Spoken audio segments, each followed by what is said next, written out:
takes the lead. And meanwhile, Ricky Rudd from and Earnhardt. In NASCAR, there comes cases of moments, people, and organizations who on paper seemed as though they were destined for greatness. But, for some reason or another, things did not work out in the end. When that happens, many would want to point the blame at a number of reasons why. But for this NASCAR fan and others, there's only one thing that we can ask. What happened?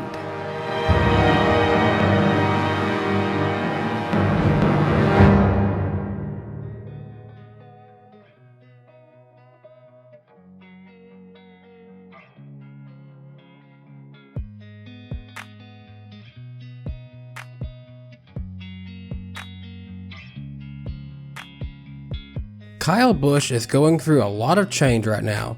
After having a successful run of Joe Gibbs racing in the 18 car from 2008 to 2022, winning 2 NASCAR Cup Series championships, 1 Xfinity Series title back in 2009, and cementing his Xfinity Series legacy, winning his 100th Xfinity Series race and his 200th overall races with Joe Gibbs Racing.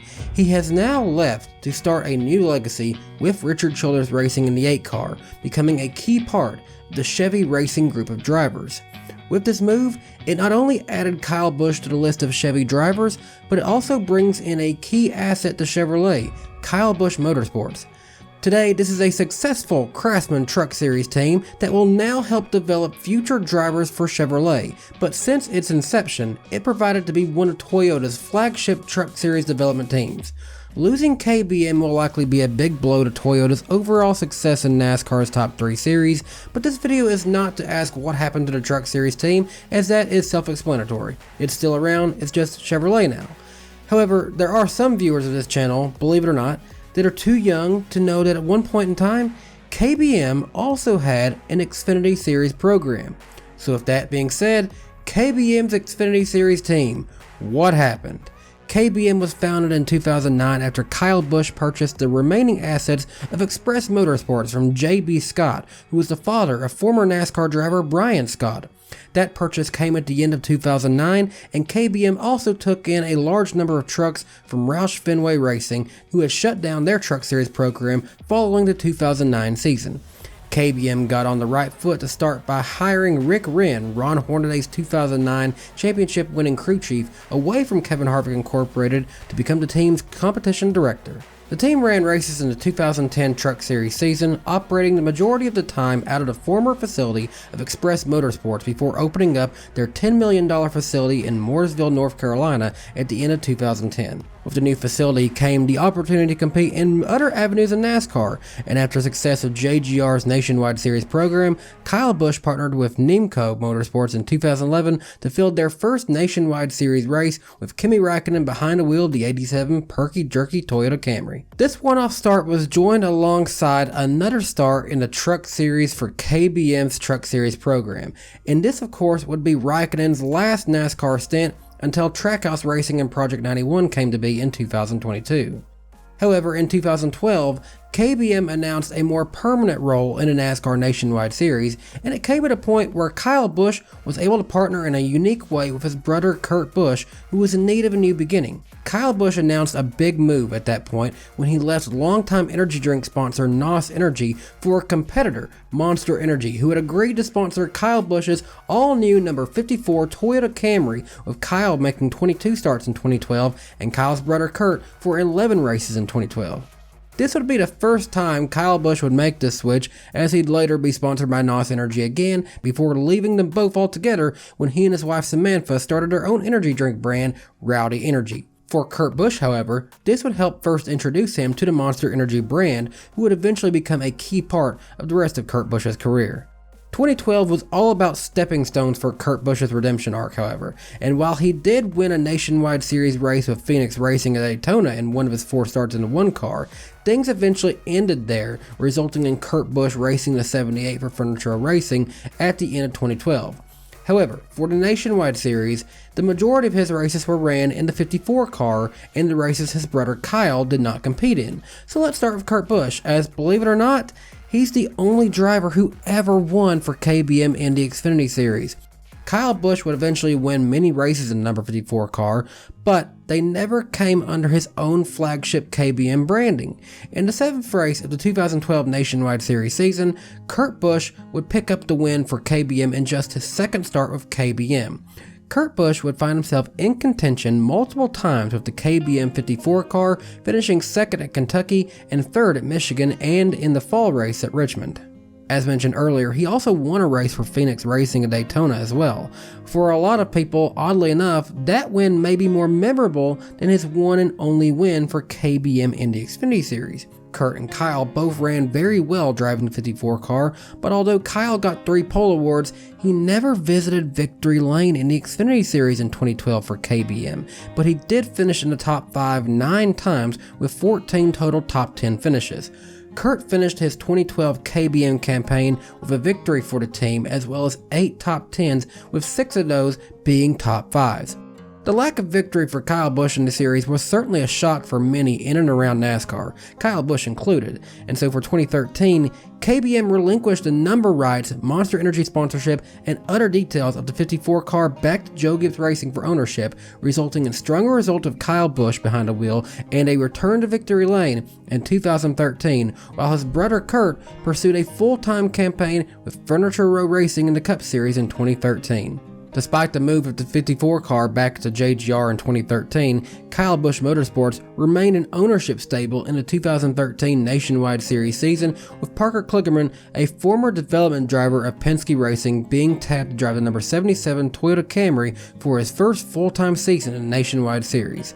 Kligerman was able to do okay, finishing the 2013 season with 13 top 10s and 3 top 5s, and he would finish the season 9th in the Nationwide Series standings. However, despite those stats, if you notice by most images of the 77 car in 2013, it was a whole lot harder to find funding for Parker Kligerman alone for KBM without one of the Busch brothers behind the wheel, and thus a lack of funding ultimately led to KBM announcing that for 2014 they would only continue their Truck Series operation, and just like that, KBM's time in the Xfinity Series came to a halt almost as fast as they arrived. Now, it's kind of ironic, though, looking at things, that this whole operation first originated with Kyle Busch and Kurt Busch partnering with Monster Energy to create the 54 Monster Energy Toyota Camry. Now, fast forward to 2022, and Ty Gibbs, grandson of Joe Gibbs, won the 2022 Xfinity Series Championship in that same number 54 Monster Energy Toyota. And on top of this, Kurt Busch ultimately became a big partner of Monster Energy in the NASCAR Cup Series, and in what would be his final season in 2022, he ended up being sidelined with a concussion after a crash at Pocono in qualifying, and this led to Ty Gibbs getting his first half season of NASCAR Cup Series racing in the 45 and 23 cars for 2311 Racing during the 2022 season, with primarily Monster Energy as his primary sponsor. Now that Kyle Busch has left for RCR, Joe Gibbs Racing has elected to no longer utilize the number 18 for at least 1 year, as Ty Gibbs goes to the NASCAR Cup Series for his first full-time season, and he will be piloting the number 54 car instead, with most likely Monster Energy playing some role with him, or at least one would imagine they would be at least. Regardless, it is very interesting how this car never existed until KBM was founded, and now it is being brought to the NASCAR Cup Series with Joe Gibbs' grandson after Kyle Busch's time of the program has come to an end. Now, back to the main question at hand. KBM's Xfinity Series team. What happened? Well, to answer that question, I talked to Kyle Busch in Nashville before the 2022 NASCAR Awards ceremony and asked him that exact question. Well, it was a startup deal. I'd actually hand wrote a letter to Monster Energy Drink and was like, hey, you guys have been in the sport with Ricky Carmichael. We'd love to be able to join with you, move Ricky from the Truck Series to the Xfinity Series. Let's start a team, yada, yada. And then, Kurt kind of went through his stuff with leaving Penske, and so he was available. So I was like, well, maybe instead of Ricky, you can have 2 champions drive this Monster Energy car on Saturdays. And so we did that. We started the team. It was a great deal right out of the gate. We started off a little slow. We had some good runs, but Kurt obviously won a race at Richmond in the year, which was awesome. Turned out to be the only win for KBM's Xfinity team. It was, which is unfortunate, but I think I finished second 6 times. So that was really unfortunate. And so we were so close. I mean, we got beat on fuel mileage one week. I think the final race of that year, we got beat by a Cup Series crew chief making a strategy call over us that beat us at Homestead. So we had speed. We were fast, and it was nice to keep up with the Cup teams. There were, I think, 6 Cup teams that were having Xfinity teams back then. So today, I think it's only 2.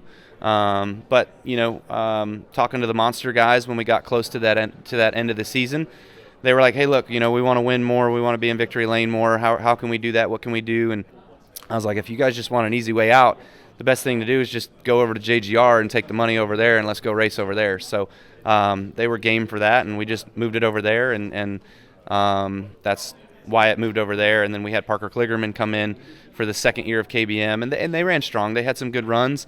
The funding wasn't there. It was literally slashed in half. That's what I read. The ultimate end was mainly the funding concerns. It was, yeah, and it was so hard for us to have an opportunity to offer up B2B opportunities. Like all I have is a race team. I don't have any other outside businesses. Gibbs is the same way. They have a tough opportunity, but they also have a portfolio of sponsors that they can offer B2B opportunities with.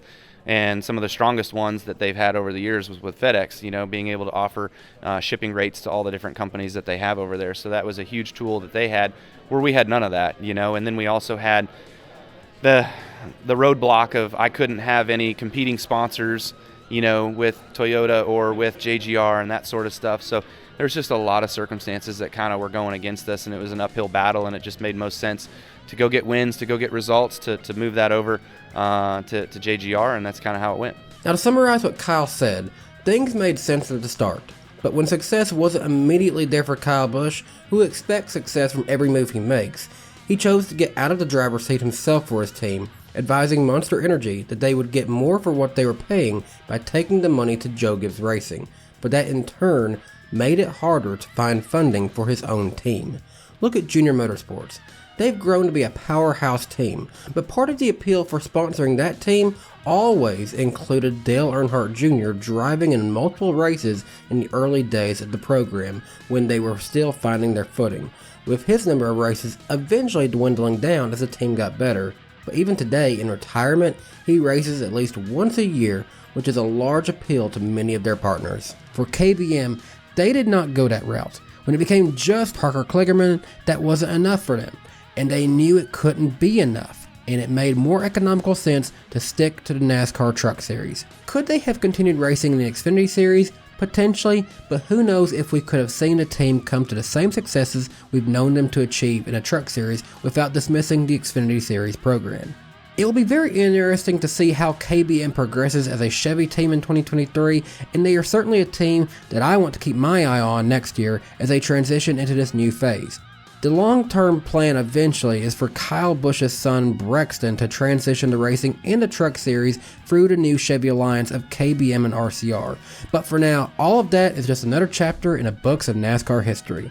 Let me know what you thought of KBM's short-lived Xfinity Series program. Do you think they should have tried longer, or do you think the right decision was made to end when they did? Let me know what you think down in the comment section below. If you enjoyed this video, please be sure to leave a like on the video, and if you're new here, then please be sure to subscribe to the channel and click the bell icon so you know when I post next. You might enjoy all the other videos here on this YouTube channel.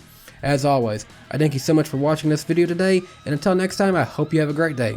Bye guys. Hey everyone, thanks for watching this video from DannyBTalks. If you enjoyed this video, leave a like on the video, and if you're new here, subscribe to the channel. You might like all the other videos here on this YouTube channel.